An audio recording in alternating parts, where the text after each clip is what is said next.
Assalamualaikum warahmatullahi wabarakatuh. Saya Erna Setia Mulyaningsih, SPD GR, calon guru penggerak Angkatan 7 Kabupaten Magetan dari SDN Baligonto II. Dalam video kali ini saya akan memaparkan aksi nyata mewujudkan budaya positif dengan keyakinan kelas dalam proses pembelajaran di SDN Baligonto II. Berikut ini adalah rancangan aksi nyata yang telah saya buat. Latar belakang dari aksi nyata saya adalah siswa tidak suka peraturan. Karena selama ini jika melakukan pelanggaran, maka akan mendapat hukuman dan cenderung akan mempermalukan dirinya. Tujuan aksi nyata adalah dengan menyusun keyakinan kelas bersama murid, diharapkan dapat memberikan kesadaran untuk melaksanakan keyakinan kelas tersebut sehingga tercipta disiplin positif di sekolah. Adanya disiplin positif akan membentuk karakter yang baik dan mewujudkan merdeka belajar bagi murid. Bukti yang dapat menjadi tolak ukur keberhasilan dari aksi nyata ini adalah terciptanya suatu budaya positif yang berawal dari kesepakatan bersama antara peserta didik dan guru sehingga menjadi keyakinan bersama yang menjadi suatu pembiasaan dalam budaya positif dan terus berkembang secara berkesinambungan. Lini masa yang saya lakukan adalah membuat perencanaan aksi nyata yang mengkomunikasikannya kepada kepala sekolah dan guru lainnya, mengimbaskan materi budaya positif dan mengkomunikasikan tindakan aksi nyata kepada wali kelas dan rekan sejawat, melakukan kegiatan pembentukan keyakinan kelas, melakukan kolaborasi dan sharing kepada wali kelas dan rekan sejawat berkaitan membangun budaya positif di kelas, melakukan layanan restitusi, menerapkan disiplin positif, dan mengevaluasi dan merefleksi kegiatan tindakan aksi nyata dalam rangka membudayakan kebiasaan positif di sekolah. Pelaksanaan aksi nyata ini mendapatkan hasil yang baik dan bermanfaat terutama bagi CGP sendiri dan rekan guru. Terlihat rekan guru antusias mengikuti sosialisasi yang menurut mereka sangat relevan dengan tugas sebagai seorang pendidik. Begitu juga halnya dengan terbentuknya keyakinan kelas. Siswa merasa bertanggung jawab untuk menjalankan keyakinan kelas tersebut sehingga terciptanya budaya positif. Setiap kegiatan yang dilakukan tentunya tidak terlepas dari kata keberhasilan dan kegagalan. Berdasarkan kegiatan yang dilakukan pada aksi nyata modul budaya positif, keberhasilan yang diperoleh yaitu terbentuknya keyakinan kelas, segitiga restitusi telah dilakukan pada beberapa kasus, dan sosialisasi pada rekan sejawat telah dilakukan. Sedangkan kegagalan yang terjadi selama pelaksanaan aksi nyata ini adalah masih adanya siswa yang belum paham akan pelaksanaan keyakinan kelas sepenuhnya. Sedangkan kegiatan sosialisasi tidak bisa dilakukan kepada seluruh rekan guru dikarenakan beberapa rekan guru yang memiliki kesibukan yang berbeda. Rencana perbaikan dan pengembangan di masa yang akan datang yaitu dengan melaksanakan kegiatan perbaikan dan solusi untuk meminimalisir kekurangan tersebut. Di antaranya adalah berusaha semaksimal mungkin agar semua kelas dapat membentuk keyakinan kelas sehingga budaya positif dapat tercipta.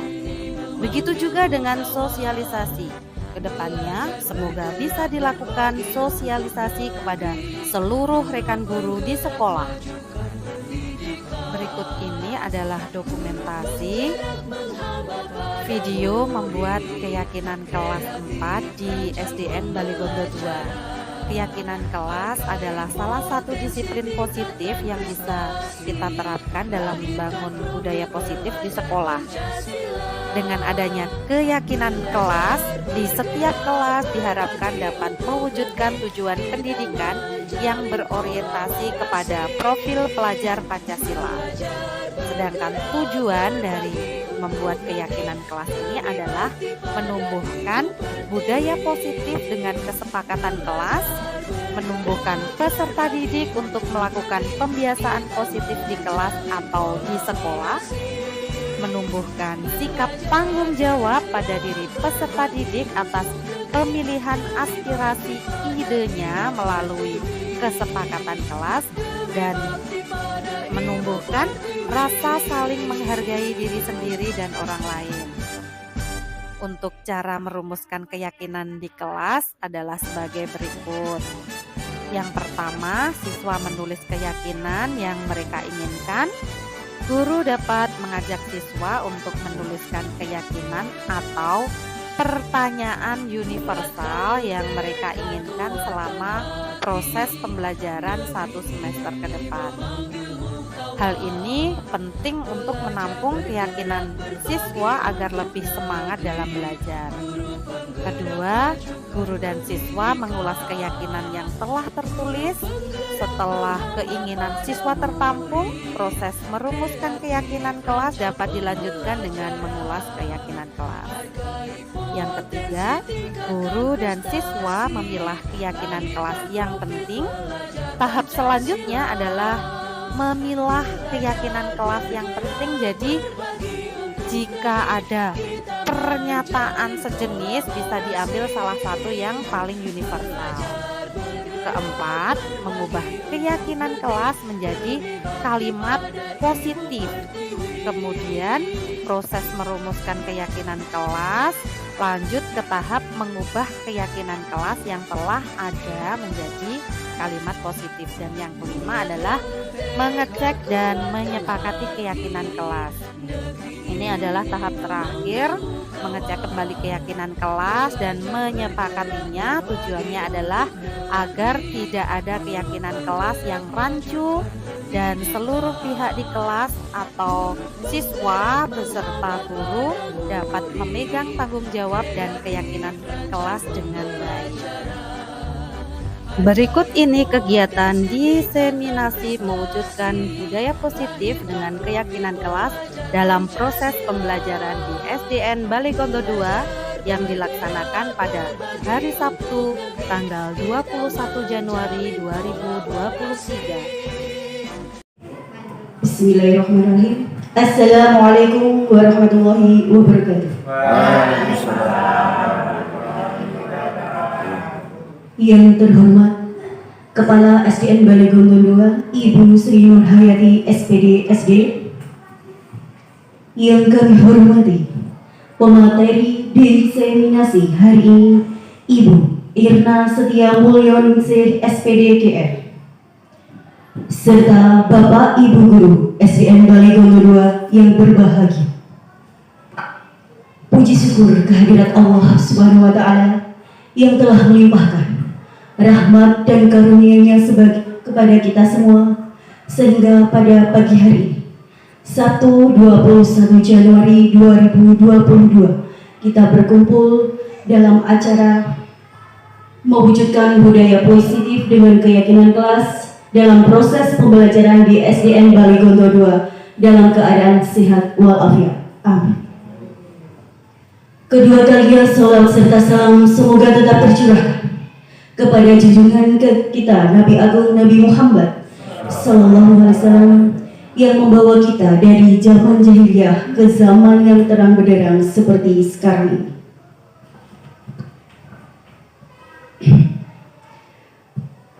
Pada hari ini Sabtu 21 Januari 2023 kita akan mengikuti serangkaian acara diseminasi mewujudkan budaya positif dengan keyakinan kelas dalam proses pembelajaran di tingkat sekolah dasar. Sebelum acara kita mulai, marilah kita menyanyikan lagu kebangsaan kepada Ibu Susi Arum Mulan SPD. Kepada beliau disilahkan.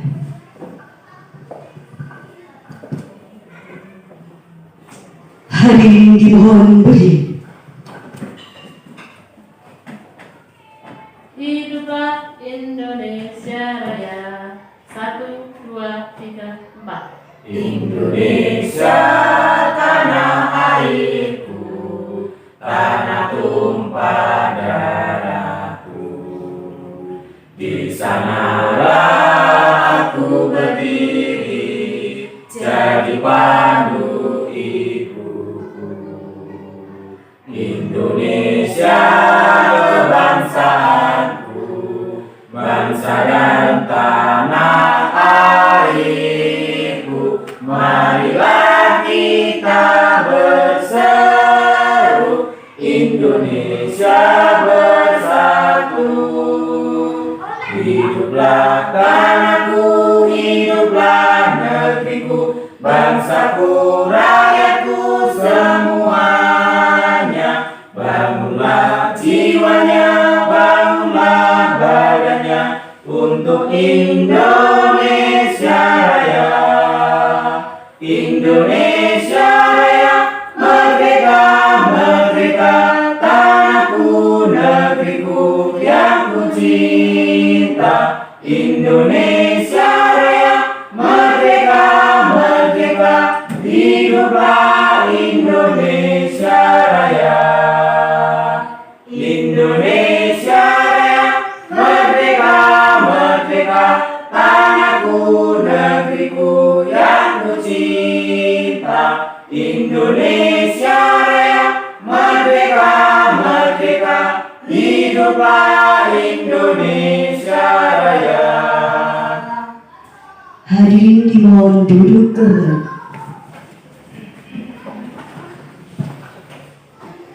Saya Fenty Harmita dari SPD, selaku moderator akan membacakan susunan acara pada pagi hari ini.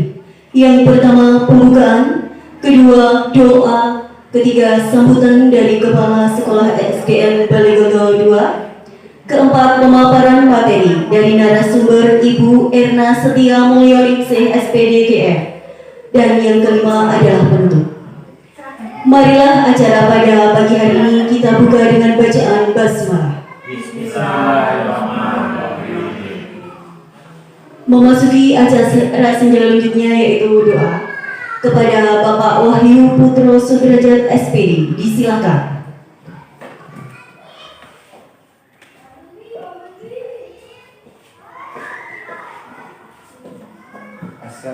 Assalamualaikum warahmatullahi wabarakatuh. Waalaikumsalam. Marilah semuanya kita berdoa agar lancarnya kegiatan hari ini. Al-hadina wa nimati kulli sholih. Al-Fatihah. A'udzubillahi minasyaitonir rajim. Bismillahirrahmanirrahim. Alhamdulillahirabbil alamin. Arrahmanirrahim. Maliki yaumiddin. Iyyaka na'budu wa iyyaka nasta'in. Ihdinas siratal mustaqim. Allahumma sholli ala sayyidina Muhammad wa ala ali sayyidina Muhammad. Allahumma inna nas'aluka salamatan fid din wa afiyatan fil jasad wa ziyadatan fil ilmi wa barakatan fil rizki wa taubatan qabla maut wa rahmatan inda maut wa maghfiratan ba'da maut. Allahumma hawil alaina fis sakaratil maut wa najatan minan wa ala qaidil hisab. Rabbana la tusibat hidana khulubana min ladunka rahmatan innaka antal wahhab. Rabbana atina fid dunya hasanah wa fil akhirati hasanah wa qina adzabannar. Subhana rabbika rabbil izzati amma yasifun. Wassalamu ala mursalin walhamdulillahi rabbil alamin. Bi barakatillah. Al-Fatihah. Minasyaitonirrajim. Bismillahirrahmanirrahim. Alhamdulillahirabbil alamin arrahmanirrahim maliki yaumiddin iyyaka na'budu wa iyyaka nasta'in ihdinas siratal mustaqim siratal ladzina an'amta 'alaihim ghairil maghdubi 'alaihim waladdallin. Terima kasih. Wassalamualaikum warahmatullahi wabarakatuh.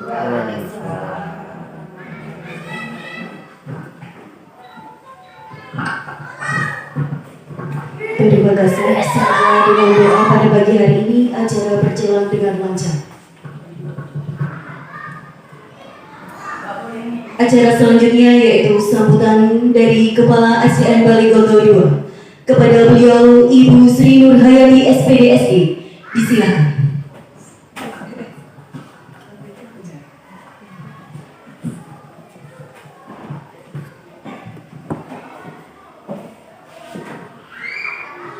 Bismillahirrahmanirrahim. Assalamualaikum warahmatullahi wabarakatuh. Waalaikumsalam. Yang kami hormati Bapak dan Ibu Guru SDN Balaikondur 2, serta yang kami hormati pula guru kami CGB Angkatan 7, Ibu Erna Setio Mulyaningsih SPD. Puji syukur kehadirat Allah Subhanahu wa Ta'ala karena atas limpahan rahmat serta taufik dan hidayahnya, sehingga pada pagi hari ini kita bisa melaksanakan kegiatan dari CGB kami, yaitu acara diseminasi dalam mewujudkan budaya positif dengan keyakinan kelas dalam proses pembelajaran di SDN Balaikondur 2. Yang kedua kalinya salam dan sholawat tetap kita haturkan kepada junjungan kita Nabi Agung Nabi Muhammad Sallallahu Alaihi Wasallam yang besok selalu kita tunggu syafaatnya di Yaumul Qiyamah. Allahumma amin. Bapak Ibu Guru yang kami hormati, kami mengucapkan terima kasih kepada Bapak Ibu Guru semuanya yang telah menyempatkan waktunya di pagi hari ini dalam menyambut kegiatan pada pagi hari ini, yaitu kegiatan dari Ibu Erna Setio Mulyaningsih. Yang kedua, kami sebagai kepala sekolah sangat mengucapkan terima kasih kepada Bu Erna selaku CGB kami, yaitu Angkatan 7, karena dengan adanya CGB ini otomatis Bapak Ibu Guru SD kita semakin lebih mantap, semakin maju, semakin meningkat. Makanya kami mohon kepada Bapak Ibu Guru yang belum mendaftar di CGB ini, yang sudah istilahnya memenuhi syarat, kami mohon kesediaannya untuk mendaftar. Ngaten nih Bapak Ibu, semuanya ini kami menghimbau demi Bapak Ibu Guru sendiri, ya, dan demi SDN Balaikondur 2 ini. Besok suatu saat Bapak Ibu sertifikatnya ini pasti akan bermanfaat sekali bagi Bapak Ibu Guru semuanya. Monggo kita aplaus kepada Bu Erna CGB kami. Terima kasih. Mari acara pada pagi hari ini kita lanjutkan. Semoga acara di pagi hari ini bisa berjalan dengan lancar, sukses ke depannya, sukses demi guru-guru kami, sukses siswa kami dan siswa serta SDN Balaikondur 2 tercinta ini. Demikian Bapak Ibu, ada kurang lebihnya kami mohon maaf yang sebesar-besarnya.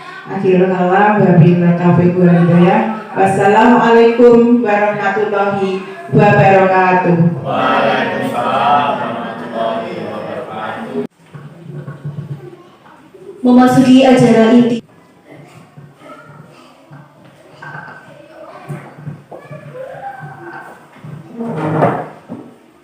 Terima kasih untuk waktu yang telah diberikan oleh moderator. Bismillahirrahmanirrahim. Assalamualaikum warahmatullahi wabarakatuh. Waalaikumsalam warahmatullahi wabarakatuh. Alhamdulillah, puji syukur kehadirat Allah Subhanahu wa Ta'ala yang masih memberikan kita kesempatan nikmat iman Islam, kesempatan untuk bisa hadir di sini tanpa kurang satu apapun. Salawat serta salam semoga senantiasa tercurahkan kepada junjungan kita Nabi Agung Muhammad Sallallahu Alaihi Wasallam yang kita nantikan syafaatnya di Yaumul Qiyamah. Allahumma amin. Bapak Ibu, kami haturkan banyak terima kasih untuk waktu yang sudah diberikan kepada saya. Sebelumnya perkenalkan, beliau adalah Bapak Prapto SPD MPD selaku fasilitator saya di kelas 224 Beliau adalah pengawas sekolah dari Kabupaten Ponorogo. Selanjutnya Ibu Erna Sri Nurhayati SPD sebagai pengajar praktik, dan saya sendiri Erna Setia Mulyaningsih sebagai calon guru penggerak angkatan 7 Kabupaten Magetan.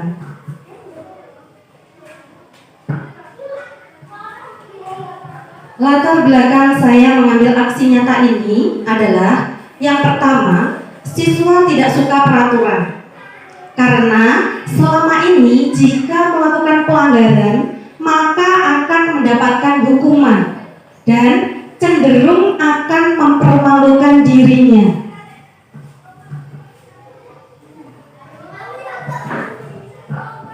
Tujuan aksi nyata ini adalah dengan menyusun keyakinan kelas bersama murid, diharapkan dapat memberikan kesadaran untuk melaksanakan keyakinan kelas tersebut sehingga tercipta disiplin positif di sekolah.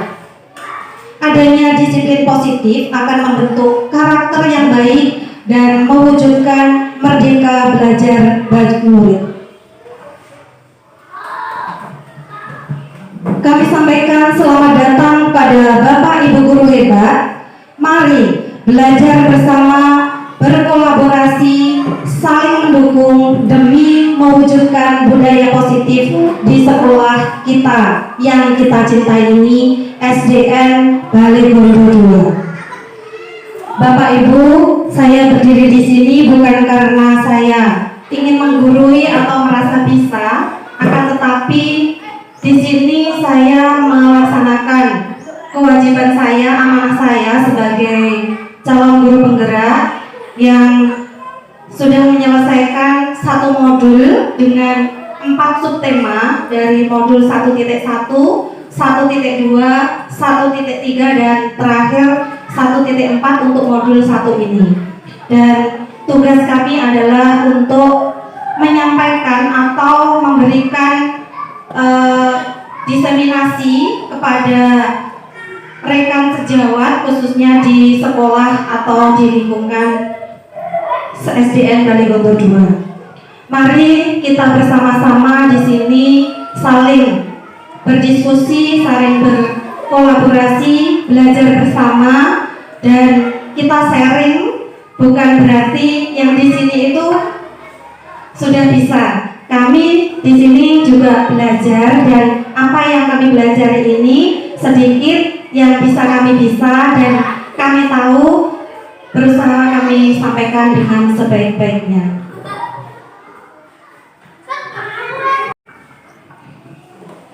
Kami sampaikan banyak terima kasih kepada Ibu Kepala SDN Balai-Gondo 2, juga Bapak Ibu guru serta semua stakeholder yang ada di SDN Balai-Gondo 2 yang selalu mendukung penuh untuk saya dalam mengikuti kegiatan atau pendidikan di guru penggerak ini. Bapak Ibu, untuk modul budaya positif perubahan paradigma belajar yang akan kita pelajari adalah yang pertama, disiplin positif. Lalu teori motivasi, hukuman dan penghargaan, juga restitusi. Selanjutnya adalah dasar kebutuhan manusia, keyakinan kelas, 5 posisi kontrol, dan segitiga restitusi.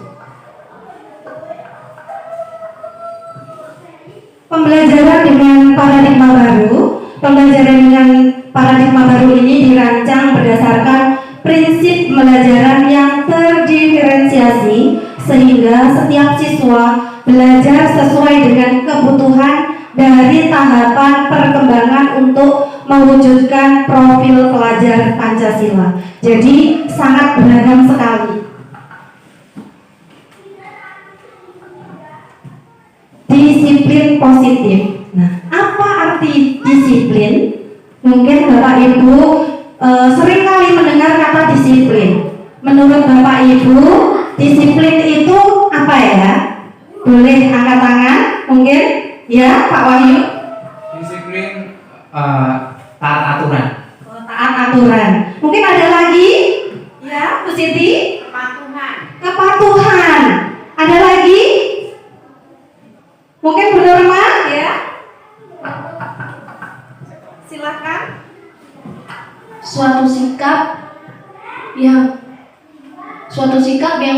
mendasari kita untuk menyadari kesadaran dan kepatuhan seseorang dalam menaati aturan, nilai-nilai dan norma yang berlaku.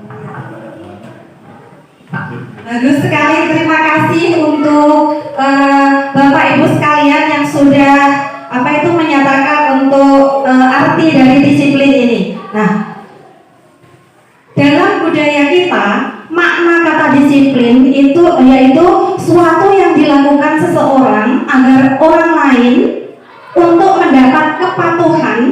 Kita cenderung menghubungkan kata disiplin itu dengan rasa yang tidak nyaman, dengan ketidaknyamanan. Bapak pendidikan kita, Ki Hajar Dewantoro, menyatakan bahwa di mana ada kemerdekaan, disitulah harus ada disiplin yang kuat. Disiplin bersifat self-disiplin, yaitu kita sendiri yang mewajibkan kita dengan sekeras-kerasnya. Tetapi itu sama saja, sebab jika kita tidak cakap melakukan self-disiplin, wajiblah penguasa lain mendisiplinkan kita. Dan peraturan demikian itulah harus ada di dalam suasana yang merdeka. Dikutip dari buku Ki Hajar Dewantoro, Pemikiran Konsepsi Keteladanan Sikap Merdeka, cetakan kelima tahun 2013, halaman 470.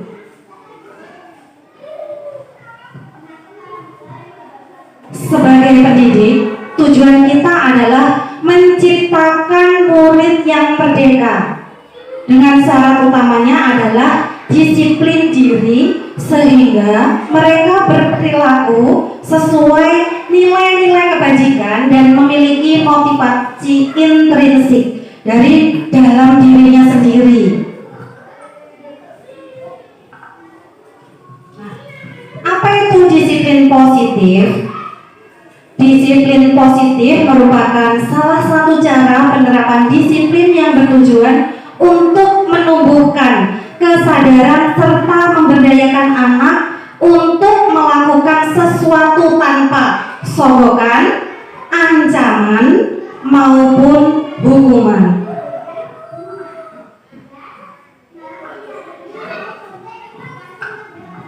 Bagaimana perubahan paradigma?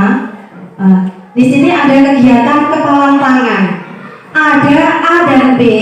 Anda adalah Anda dan teman Anda. Ada A dan B.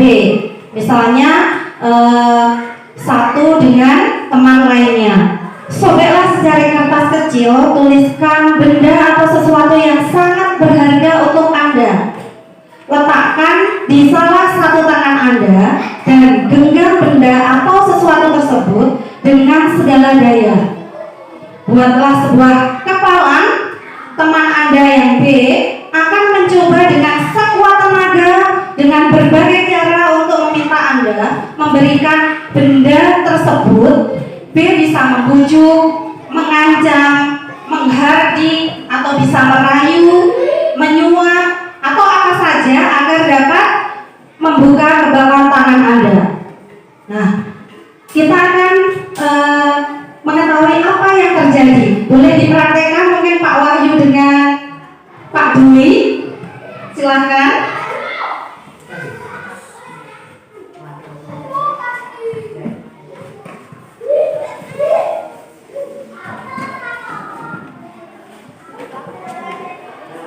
Silakan Pak Dwi menulis benda berharga atau sesuatu yang mungkin paling berharga menurut Pak Dwi. Boleh pacarnya, boleh ibunya, atau mungkin laptop, atau uang berapa, atau apa, boleh apapun yang menurut Pak Dwi itu paling berharga. Sudah? Silakan dikepal sekuat tenaga dan silakan untuk Pak Wahyu bisa berusaha untuk bisa membuka kepalan tangan Pak Dwi. Dengan kata-kata apa? Boleh dengan kata-kata, boleh dengan ancaman, hardikan atau merayu atau bagaimana. Silakan. Boleh. Pak Dwi, siap. Serahkan kepala Anda. Oh, enggak boleh, enggak bisa. Gondrong dengan apa? Enggak boleh, oh. Ini sesuatu yang saya belajar buat saya. Kalau Anda tidak menyerahkan kepala tangan Anda, maka saya pastikan Anda tidak akan pulang ke rumah. Kamu gimana ini? Ini terlalu berharga untukku, Bapak. Tidak bisa. Berharga untukmu, tetapi aku harus bisa memilikinya. Tapi gimana ya, Bapak? Takut. Aku bukan bapakmu ya, aku temanmu. Jangan aku anggap aku bapakmu. Mana? Jangan, Bapak. Aku takut, Bapak. Bagaimana? Apakah berhasil? Baik, terima kasih Pak Wahyu, Pak Dwi. Yang terjadi adalah Pak Wahyu tidak berhasil untuk mengambil atau membuka kepalan tangan dari Pak Dwi. Pak Dwi dengan sekuat tenaga mempertahankan apa yang menjadi yang menurut Pak Dwi itu benda yang sangat berharga, dan benda berharga itu dijaga dengan sepenuh hati, sekuat tenaga. Jadi di sini perubahan paradigma teori kontrol atau teori pilihan atau ilusi kontrol, bahwa sebenarnya orang lain itu tidak bisa mengontrol kita. Yang bisa mengontrol diri kita adalah diri kita sendiri. Ya, jadi kalau guru mengontrol murid itu adalah ilusi. Sebenarnya murid itu tidak bisa dikontrol. Tapi mungkin ada intimidasi atau sesuatu hal yang harus mengikuti perintah dari guru. Selanjutnya, ilusi bahwa kritik dan membuat orang merasa bersalah itu dapat menguatkan karakter. Sebenarnya bukan seperti itu. Dan ilusi bahwa semua penguatan positif, efektif, dan bermanfaat. Dan yang keempat adalah ilusi bahwa orang dewasa itu memiliki hak untuk memaksa. Di teori motivasi, hukuman, dan penghargaan dan restitusi, motivasi itu merupakan dorongan yang timbul pada diri seseorang secara sadar atau tidak sadar untuk melakukan sesuatu tindakan dengan tujuan tertentu. Misalnya menghindari ketidaknyamanan hukuman, untuk mendapatkan imbalan atau penghargaan dari orang lain, atau mungkin untuk menjadi orang yang mereka inginkan dan menghargai diri sendiri dengan nilai-nilai yang mereka percaya. Nah, inilah garis besar yang akan kita pelajari, yaitu restitusi. Restitusi adalah proses menciptakan kondisi bagi murid untuk memperbaiki kesalahan mereka, sehingga mereka bisa kembali pada kelompok mereka dengan karakter yang lebih kuat. Restitusi juga merupakan proses kolaboratif yang mengajarkan murid untuk mencari solusi untuk masalah mereka dan membantu murid berpikir tentang orang seperti apa yang mereka ingin menjadi atau tujuan mulia, dan bagaimana mereka harus memperlakukan orang lain. Ini konsep disiplin itu ada dua. Yang pertama adalah konsep disiplin dengan identitas gagal, yakni dengan memberikan hukuman dan penghargaan. Hukuman itu bersifat menyakitkan. Siswa atau orang lain yang mendapat hukuman itu merasa tidak nyaman. Mereka juga merasa takut. Dan sifatnya adalah memaksa untuk menyembunyikan kesalahannya. Dan murid bisa menjadi rendah diri. Sedangkan penghargaan itu bersifat tidak efektif, yang bisa merusak hubungan dan bisa juga mematikan kreativitas. Menghukum dengan sistem ranking. Nah, di sini saya belajar ternyata memberikan ranking kepada anak itu sebenarnya bukan merupakan konsep disiplin yang bagus. Ternyata itu merupakan identitas yang gagal. Karena apa? Tadi murid yang tidak mendapatkan ranking bisa menjadi rendah diri. Rasa percaya dirinya menjadi kurang dan bisa juga menghukum dengan merampas hak untuk menghargai orang lain. Bagaimana dengan konsep disiplin yang kedua, yaitu konsep disiplin dengan identitas sukses dengan adanya konsekuensi dan restitusi. Kalau konsekuensi itu hanya penguatan dalam jangka pendek saja dan harus perlu dimonitoring dan sifatnya kontinu atau berkelanjutan, memerlukan stimulus respon dan murid mematuhi peraturan, kehilangan waktu untuk merenungi kesalahan. Kalau yang hukuman dan penghargaan itu bersifat negatif, untuk konsekuensi ini netral, dan untuk restitusi ini adalah yang membuat atau menjadikan proses itu menjadi baik atau bernilai positif karena murid bertanggung jawab untuk perilakunya. Dia juga fokus pada pemecahan masalah jangka panjang. Murid menghargai atau menghormati dirinya dan orang lain. Dan teori kontrol bahwa dirinya lah yang memegang kontrol. Murid menjadi bersemangat dan memperbaiki kesalahan.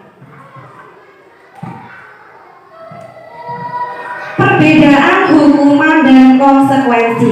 Untuk yang pertama, kira-kira ini merupakan hukuman atau konsekuensi. Mencatat 100 kali dalam buku kalimat saya tidak akan terlambat lagi karena terlambat ke sekolah. Itu merupakan merupakan hukuman. Lari mengelilingi lapangan basket 2 kali karena terlambat hadir di sekolah. Hukuman juga. Murid diminta untuk push up 15 kali karena tidak menggunakan masker ke sekolah. Hukuman juga. Menggantikan kertas tugas teman yang telah dicoret. Konsekuensinya karena tadi sudah mencoret kertas tugas temannya, jadi dia harus menggantinya. Berarti itu merupakan konsekuensi. Membersihkan tumpahan air di meja tulis karena tersenggol pada saat belajar. Konsekuensi. Murid disuruh untuk tidak menggunakan sepatu seharian di sekolah karena tidak mengenakan sepatu hitam. Hukuman. Dan yang terakhir, lari mengelilingi lapangan basket 2 kali karena terlambat 10 menit untuk pelajaran PJOK adalah konsekuensi karena terlambatnya 10 menit. Nah, ada 9 ciri-ciri restitusi. Ciri-ciri restitusi yang pertama adalah bukan untuk menebus kesalahan, namun untuk belajar dari kesalahan. Yang kedua, memperbaiki hubungan. Ketiga, tawaran bukan paksaan. Kita memberikan penawaran tapi tidak memaksa. Keempat, restitusi menuntun untuk melihat ke dalam diri. Kelima, restitusi mencari kebutuhan dasar yang mendasari tindakan. Keenam, restitusi diri adalah cara yang paling baik. Yang ketujuh, restitusi fokus pada karakter bukan tindakan. Yang kedelapan, restitusi fokus pada solusi. Dan yang kesembilan, restitusi mengembalikan murid yang berbuat salah kepada kelompoknya. Di sini ada contoh kasus siswa yang tidak mengerjakan PR. Banyak ya, karena di kelas saya itu juga ada beberapa anak yang tidak mengerjakan PR. Biasanya kita memberikan hukuman, guru menghukum berdiri di depan kelas atau mungkin menulis di buku tulis, berjanji untuk tidak lupa. Guru marah dan murid menjadi takut. Bagaimana dengan konsekuensi? Guru memberikan konsekuensi untuk mengerjakan PR pada jam istirahat. Karena kamu belum mengerjakan PR, saat teman beristirahat, kamu mengerjakan tugas. Guru tegas dan siswa menghormati itu.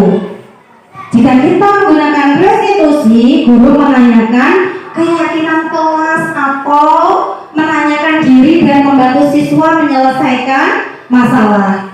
Guru lebih terbuka pada siswa untuk menghormati dirinya juga orang lain.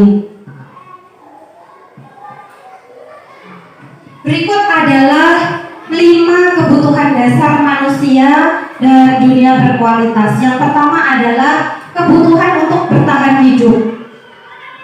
Semua butuh untuk bertahan hidup. Untuk bertahan hidup kita butuh makanan, pakaian, kita juga butuh istirahat, tempat berlindung, untuk tempat tinggal, juga keamanan. Nah, yang kedua adalah kasih sayang dan rasa diterima. Kebutuhan bersifat psikologis, rasa diterima, rasa dipedulikan, berbagi, bekerja sama, itu merupakan menjadi bagian dari suatu kelompok. Untuk dikasihi, mengasihi, disayangi, juga menyayangi, itu sifatnya adalah sosial. Yang ketiga adalah penguasaan. Penguasaan itu merupakan harga diri, keinginan untuk dianggap, dan meninggalkan pengaruh. Selanjutnya yang keempat adalah kebebasan. Kebebasan untuk memilih dan membuat pilihan. Kebutuhan bergerak dan mencoba-coba mengeksplorasi hal-hal yang baru dan menarik. Dan yang kelima adalah kesenangan, yaitu kebutuhan untuk mencari kesenangan, humor, untuk bermain, bergembira, untuk tertawa, dan antusiasme.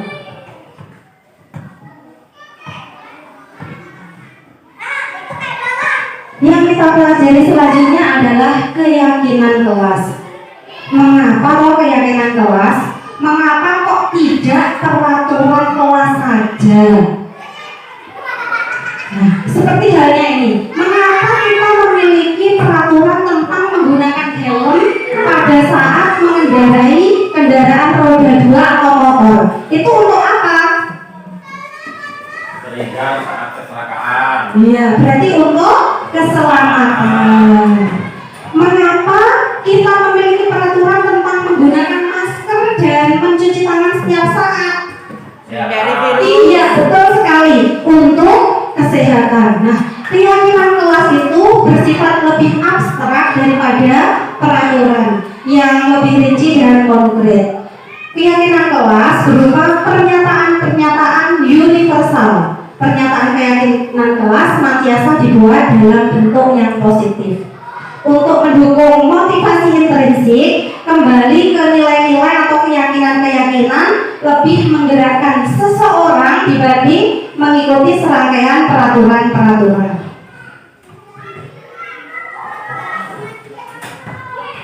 Di kelas saya, yaitu di kelas 4, kami sudah membuat keyakinan kelas. Yang pertama, kami mendiskusikan tentang peraturan. Peraturan apa yang kira-kira harus kita patuhi, yang harus kita laksanakan.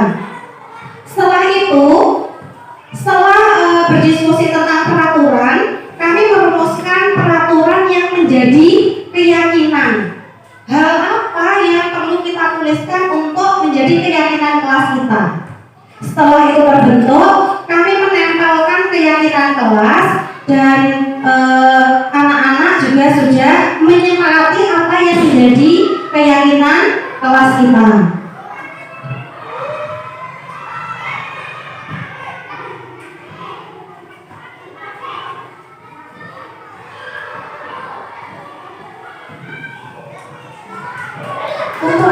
di peraturan keterkaitan peraturan dengan keyakinan kelas, selalu membalikan buku ke tempatnya. Keyakinan kelas apa yang bisa kita ambil dari nilai tersebut? Yang bisa kita ambil adalah nilai dari tanggung jawab. Setelah kita mengambil buku, kita harus mengembalikan ke tempatnya. Dilarang mengganggu orang lain, berarti kita menghormati orang lain. Hadir 15 menit sebelum pembelajaran dimulai, itu juga menghormati orang lain dan merupakan komitmen. Dilarang melakukan kekerasan, itu merupakan keselamatan dan sikap kita menghormati orang lain. Dilarang menggunakan narkoba, iya, kesehatan. Bergantian dan menunggu giliran, itu juga melatih kesabaran, juga menghormati orang lain. Menggunakan masker itu untuk kesehatan juga keselamatan. Jangan berdiri di kelas atau koridor, sama halnya dengan keselamatan juga keamanan.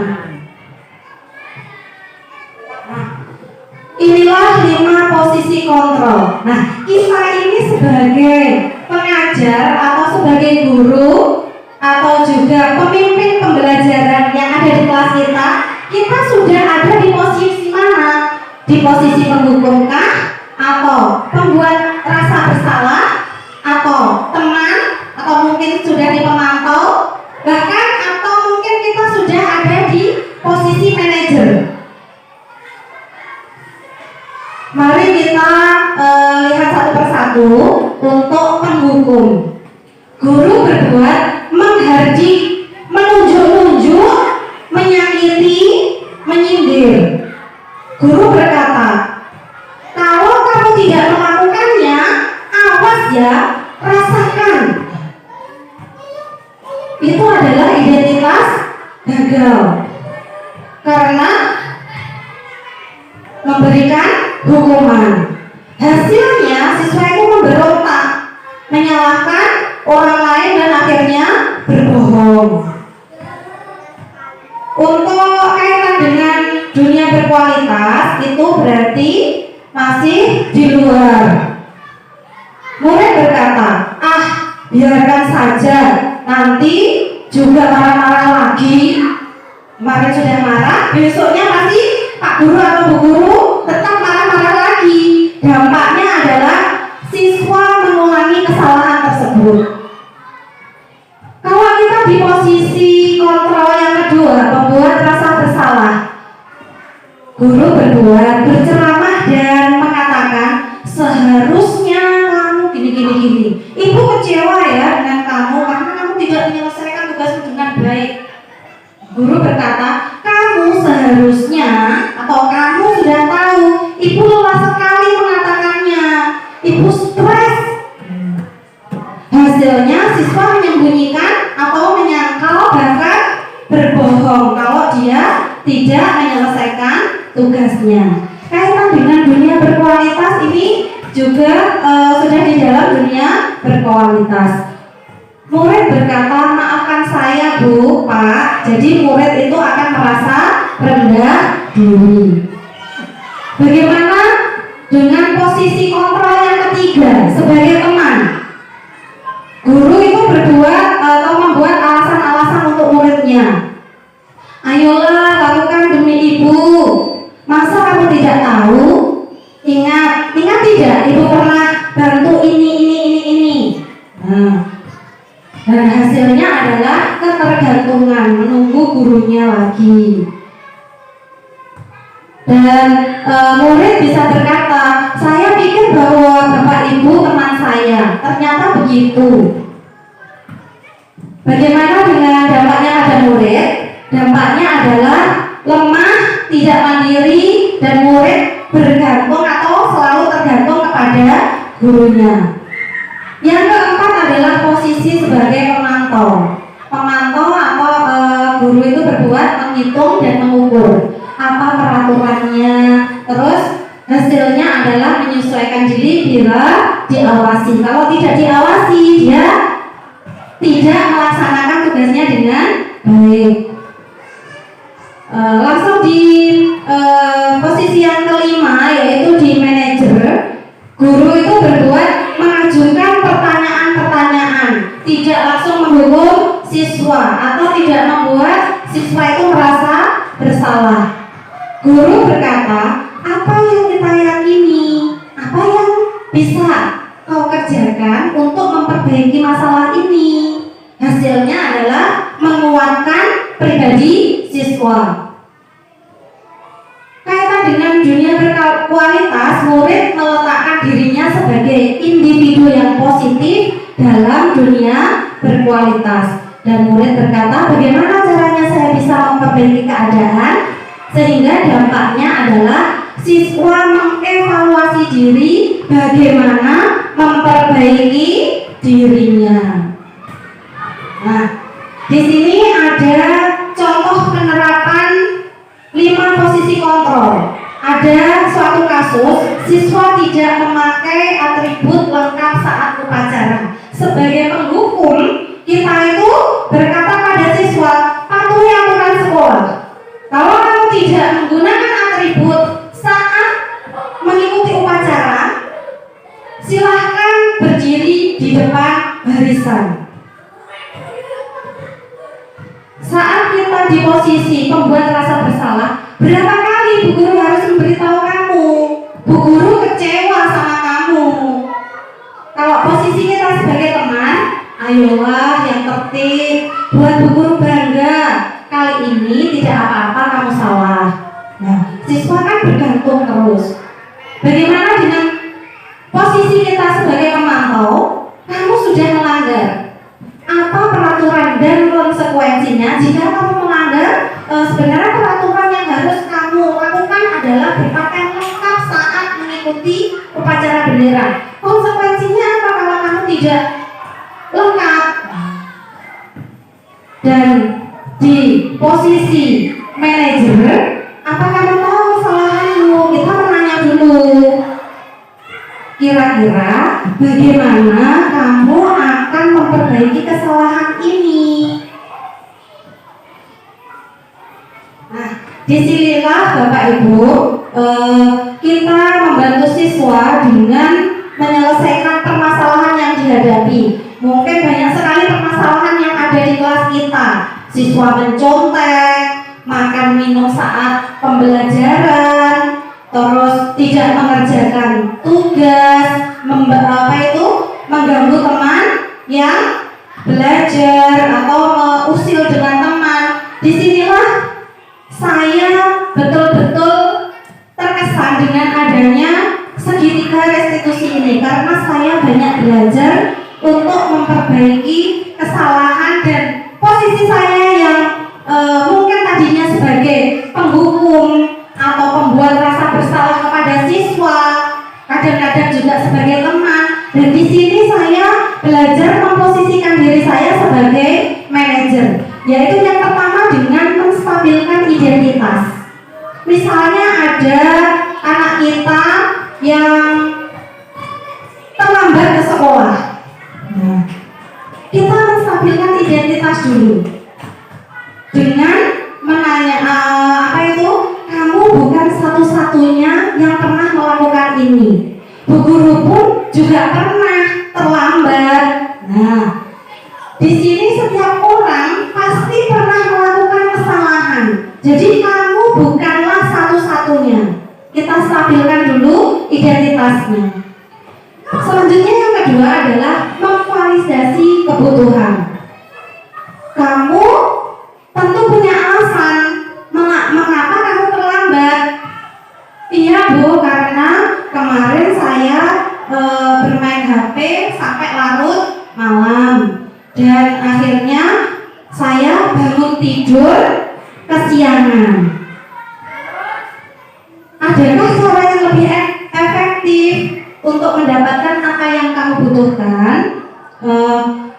Iya Bu, seharusnya kan saya bangun lebih awal. Di situ apakah ada yang bisa membantu kamu untuk membangunkan, misalnya orang tuanya atau kakaknya, atau mungkin dia bisa menghidupkan alarm di HP-nya.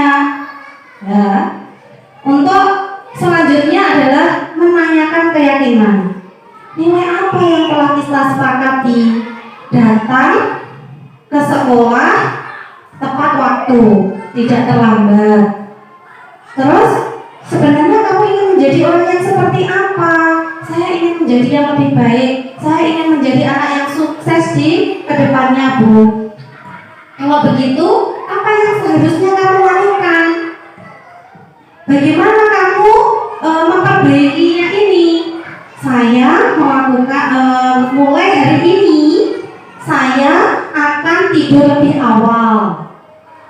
HP saya akan letakkan, ya saya pasang alarm untuk membangunkan saya, dan saya juga akan meminta tolong kepada orang yang ada di sekitar rumah saya untuk membangunkan. Misalnya seperti itu. Nah, menstabilkan identitas ini untuk membuat anak yang merasa gagal karena berbuat salah itu menjadi positif terhadap dirinya. Dengan guru berkata seperti tadi, berbuat salah itu manusiawi. Tidak ada manusia yang sempurna. Bapak Ibu juga berbuat salah. Kita pasti bisa menyelesaikan masalah ini. Bapak Ibu tidak tertarik untuk mencari tahu siapa yang benar dan siapa yang salah. Bapak Ibu lebih tertarik untuk menyelesaikan masalah. Kalau kamu menyalahkan dirimu sendiri terus-menerus, apakah kamu bersikap baik kepada dirimu sendiri? Nah, seperti itu. Yang kedua, dengan memvalidasi kebutuhan. Memvalidasi kebutuhan itu bisa membantu murid mengenali basic need atau kebutuhan dasar yang ingin dipenuhinya ketika melakukan kesalahan itu. Pada dasarnya, setiap tindakan manusia itu tujuannya adalah memenuhi kebutuhan dasar. Apakah itu penguasaan, kebebasan, kasih sayang, dan rasa diterima, kesenangan, atau untuk bertahan hidup? Dengan guru berkata, untuk memvalidasi kebutuhan itu, kamu bisa saja kan melakukan hal yang lebih buruk, tapi kamu tidak melakukan. Kamu pasti punya alasan mengapa melakukannya. Apa yang penting buat kamu, dan sebagainya. Ya. Yang ketiga adalah menanyakan keyakinan. Di sini anak melihat kesalahannya dihubungkan dengan norma sosial dan nilai-nilai yang mendasari manusia berinteraksi dengan orang lain. Guru berkata, apa nilai yang kita percaya di kelas atau di sekolah kita? Keyakinan apa atau yang sudah kita buat? Nilai-nilai universal apa yang telah kita sepakati? Kelas yang ideal itu yang seperti apa sih? Kamu ingin menjadi anak yang seperti apa? Atau apa yang kamu rasakan ketika kamu melakukan itu? Kamu menjadi orang yang seperti apa?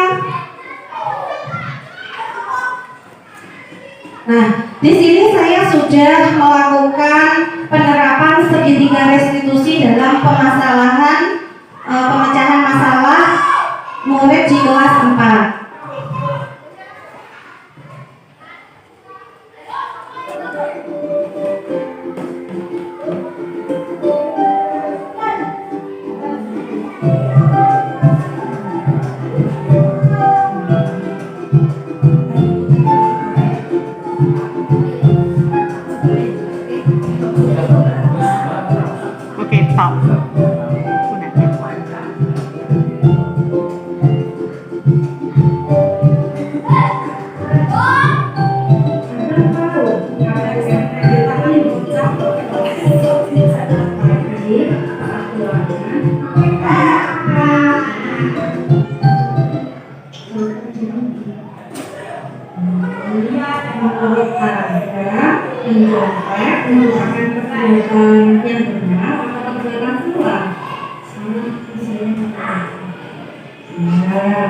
Setiap orang pasti pernah berbuat salah. Salah itu manusiawi.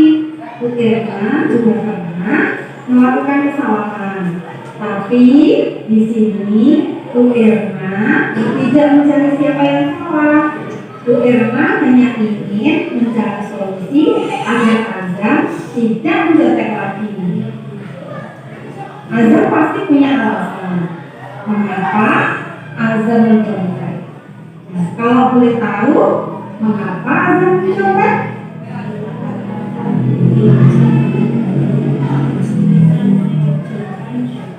Oh, itu jawabannya.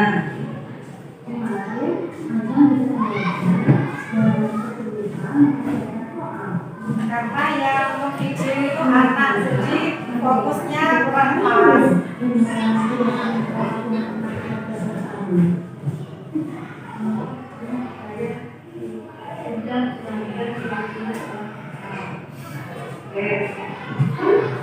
Apa yang menjadi keyakinan kelas kita?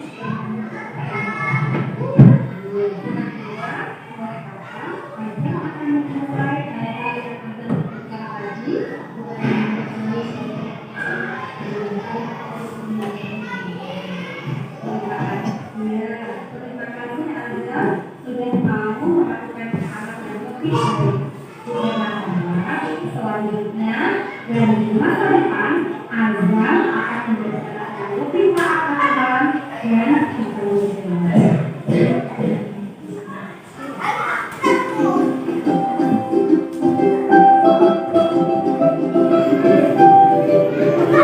Untuk kasus yang kedua ini adalah saat jam pelajaran dimulai, ada anak yang makan dan minum di kelas.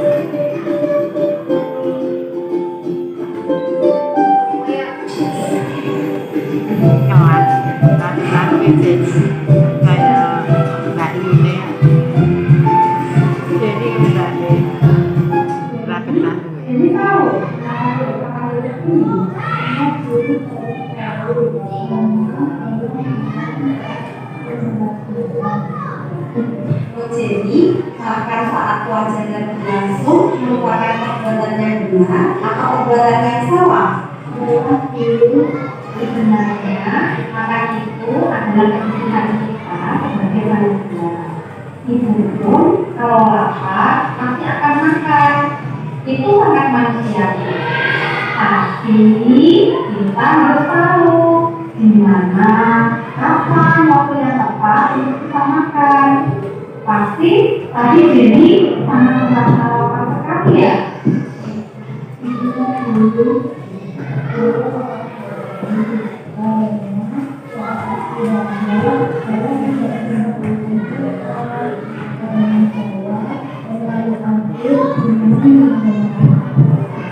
Jadi masih ingat kesepakatan kelas yang kita buat bersama? Iya, Bu. Kalau begitu, coba sebutkan keyakinan kelas kita.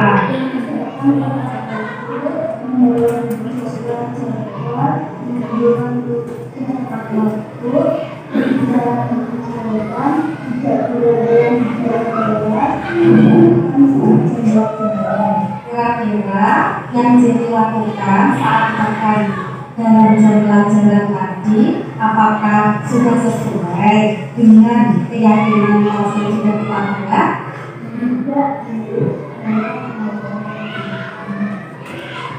Ya, jadi di sini Bu Irma tidak ingin menghakimi kesalahan Jenny.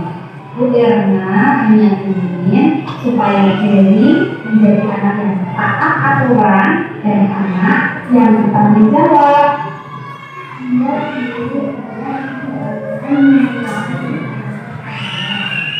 Kira-kira bagaimana cara Jenny memperbaiki kesalahan yang dilihat tadi? Saya tidak akan makan saat jam pelajaran berlangsung.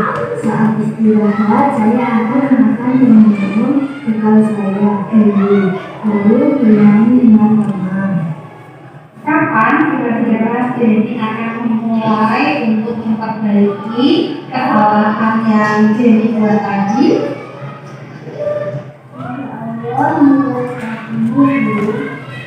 Alhamdulillah.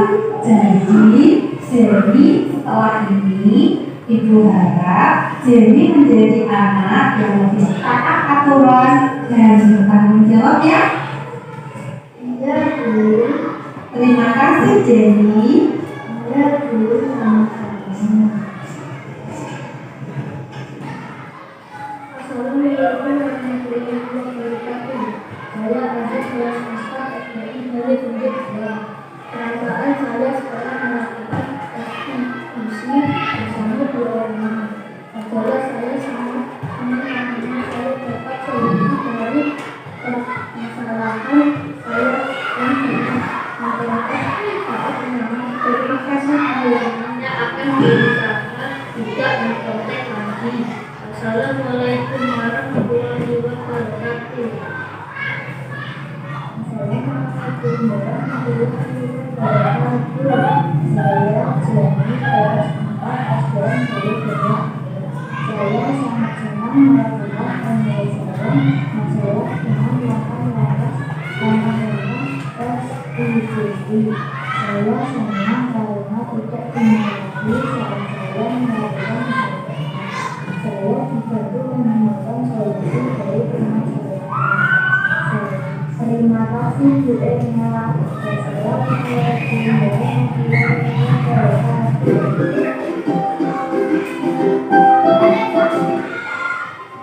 Demikian tadi adalah restitusi yang sudah saya lakukan di kelas 4 dan alhamdulillah anak-anak sudah mulai menjalankan kesepakatan atau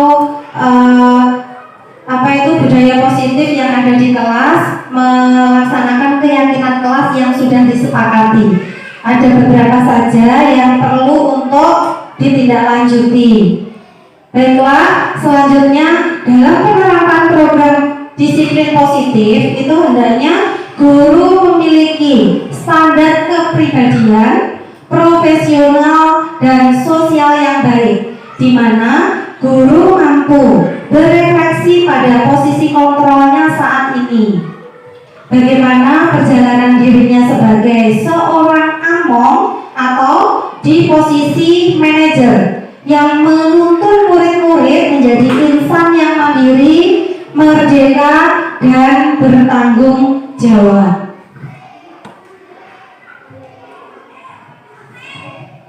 Semoga sesi belajar yang kita pelajari hari ini membawa manfaat sehingga dapat mewujudkan profil pelajar Pancasila. Salam Merdeka Belajar. Terima kasih, demikian yang bisa saya sampaikan dalam pemaparan budaya, mewujudkan budaya positif dengan keyakinan kelas dalam proses pembelajaran di SDN Balai-Konto 2. Selanjutnya waktu kami berikan lagi kepada moderator. Mungkin ada yang bertanya setelah Ibu Erna Setia Mulyaningsih memaparkan untuk aksi nyata ini. Iya Bu Ina, silakan. Ya, terima kasih untuk waktu yang diberikan pada saya. Tadi Bu Irma dalam penjelasannya menjelaskan bahwa tidak boleh ada sistem ranking dalam kelasnya, karena nanti untuk murid-murid yang nilainya rendah mungkin akan lebih minder lagi. Lalu reward apa yang bisa kita berikan untuk anak-anak yang prestasinya baik? Jadi istilahnya anak-anak itu tidak pro karena tidak ada ranking. aku yo sok lebih jiku masih api, aku gak ranking, istilahnya seperti itu. Terus punishment apa juga untuk anak-anak yang bisa kita berikan untuk anak-anak yang nilainya kurang. Iya, iya. Itu saja Bu mungkin yang bisa saya tanyakan. Terima kasih atas waktu. Baik, terima kasih. Saya akan langsung menjawab pertanyaan dari Ibu Ina. Yang pertama adalah penghargaan apa yang bisa diberikan kepada anak yang mendapatkan nilai yang lebih baik. Intinya seperti itu ya. Karena kalau diberikan sistem ranking, anak yang nilainya kurang atau di bawahnya akan merasa minder. Seperti ini, untuk memberikan penghargaan kepada anak tersebut bisa berupa aktivitas verbal, yaitu dengan memberikan pujian atau ungkapan motivasi semangat kepada anak tersebut, karena setiap anak itu pasti mempunyai kelebihannya masing-masing. Mungkin dia tidak menonjol di bidang akademisnya, tetapi dia menonjol di bidang seni atau mungkin di bidang olahraga. Jadi secara klasikal kita memberikan motivasi atau rewardnya berupa pujian kepada anak tersebut. Tidak hanya anak yang mendapatkan nilai yang tertinggi di bidang akademisnya. Seperti itu. Dan yang kedua, punishment apa yang diberikan kepada anak yang nilainya kurang bagus. Untuk memberikan punishment itu sebenarnya tidak diperbolehkan untuk saat ini ya, karena hukuman itu bisa menjatuhkan mental anak, juga anak merasa dirinya merasa bersalah kepada dirinya, terus minder.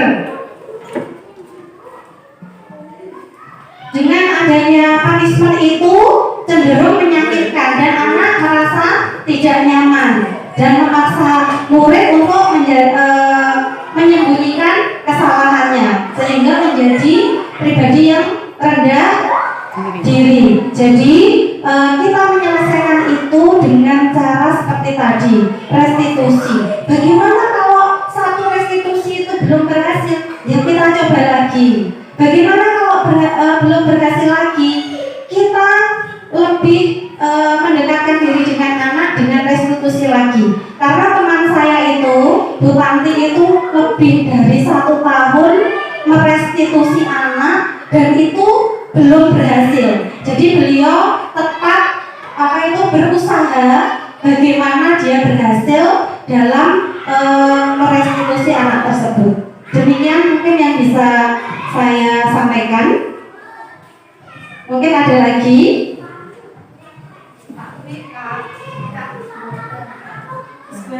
Demikianlah serangkaian acara diseminasi mewujudkan budaya positif dengan keyakinan kelas dalam proses pembelajaran di SDN Balikodo 2. Semoga bermanfaat untuk kita semua.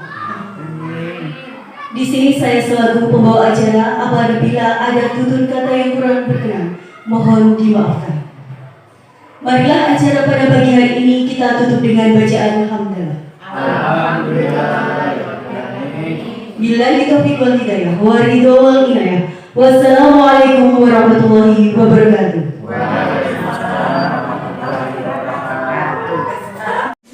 Berikut adalah testimoni dari rekan sejawat dan siswa. Assalamualaikum warahmatullahi wabarakatuh. Perkenalkan, nama saya Norma Aprilia Chandra, guru kelas 6 di SDN Balikodo 2, Kecamatan Ngarisoyo, Kabupaten Magetan.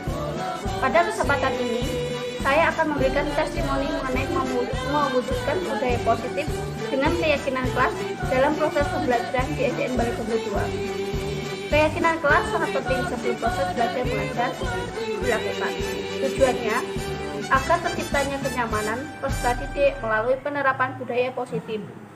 Dengan membuat keyakinan kelas dapat membantu proses pembentukan karakter peserta didik. sehingga peserta didik dapat mempunyai kesadaran yang kuat dalam kedisiplinan dan kebiasaan-kebiasaan positif yang dilakukan. Dengan membuat keyakinan kelas dan sosialisasi yang sudah dilaksanakan oleh Ibu Erna Setio Mulyoningsih sebagai calon guru penggerak yang telah menggerakkan ekosistem budaya positif di sekolah, khususnya di SDN Balikundo 2, dapat menumbuhkan kesadaran peserta didik akan kebiasaan-kebiasaan positif dan akan terciptanya budaya positif, sehingga peserta didik merasa nyaman tanpa adanya hukuman yang menyakitinya. Saya berharap budaya positif dapat berjalan efektif dan dapat menumbuhkan kesadaran diri pada anak-anak. Sekian, terima kasih. Assalamualaikum warahmatullahi wabarakatuh. Assalamualaikum warahmatullahi wabarakatuh. Perkenalkan, nama saya Regina Yuliana Budi, kelas 4 SDN Balikundo 2. Selama ini, Bu Erna sudah mengajarkan nilai-nilai kebajikan. Saya bersama teman-teman dan Bu Erna telah membuat keyakinan kelas berdasarkan nilai-nilai kebajikan yang telah disepakati bersama. Saya merasa senang membuat keyakinan kelas ini karena saya dan teman-teman bisa belajar dengan nyaman, aman, dan bahagia. Terima kasih Bu Erna. Assalamualaikum warahmatullahi wabarakatuh. Semoga sesi belajar kita hari ini membawa manfaat sehingga dapat mewujudkan profil pelajar Pancasila. Salam Merdeka Belajar. Terima kasih. Salam guru penggerak. Tergerak, bergerak, dan menggerakkan. Wassalamualaikum warahmatullahi wabarakatuh.